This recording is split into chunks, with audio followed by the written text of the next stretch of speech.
সুদন দেববর্মার বাড়িতে কি উদ্দেশ্যে আসা আপনাদের?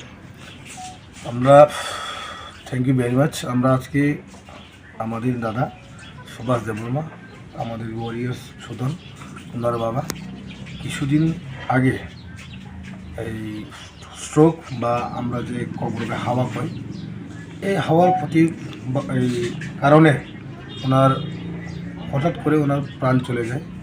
তাই আমরা ওনার কন্ডোলেন্সে, কালকেই ওনার কন্ডোলেন্স, তো আমরা চিরশান্তি কামনা করি ওনার ঈশ্বরের কাছে, ওনার যে আত্মাটা শান্তিতে থাকুক সেই আশা, এবং আমরা তাদের এই পরিবারের পাশে সব সময় থাকে। আর আমি চৈলামে মানুষের কি মুসলিম কি বাঙালি কি প্রাসা, সে কোনো বিপদে যখন পড়ে আমি সব সময় ঝাঁপিয়ে পড়ি, এবং সেই কারণে আজকে আমাদের দাদা যে মারা গেছেন ওনার কন্ডোলেন্সে, ওনার আমরা এক কথাই বলি 13 দিন, ওনার কন্ডোলেন্সে আমি 25 কেজি মাছ ওনাকে আমরা এই সাহায্য, আমরা মহারাজের পক্ষ থেকে আমরা তাদেরকে সাহায্য করেছি।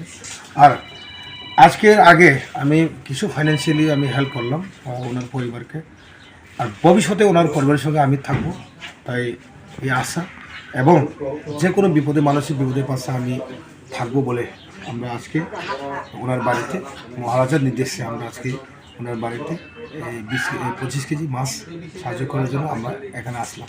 এই জায়গাটার নাম কি?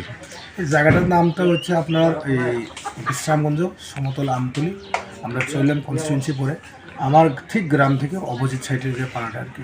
আপনারা কি তিপ্রামতা দলের পক্ষ থেকে হ্যাঁ, আমি as a block president Tipra Motha. আর সুভাষ দেববর্মা কি তিপ্রামতার কর্মী ছিল?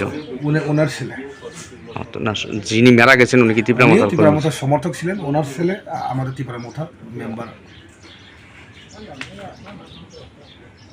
আপনার নামটা? আমার নাম বুদ্ধদেব বাবা।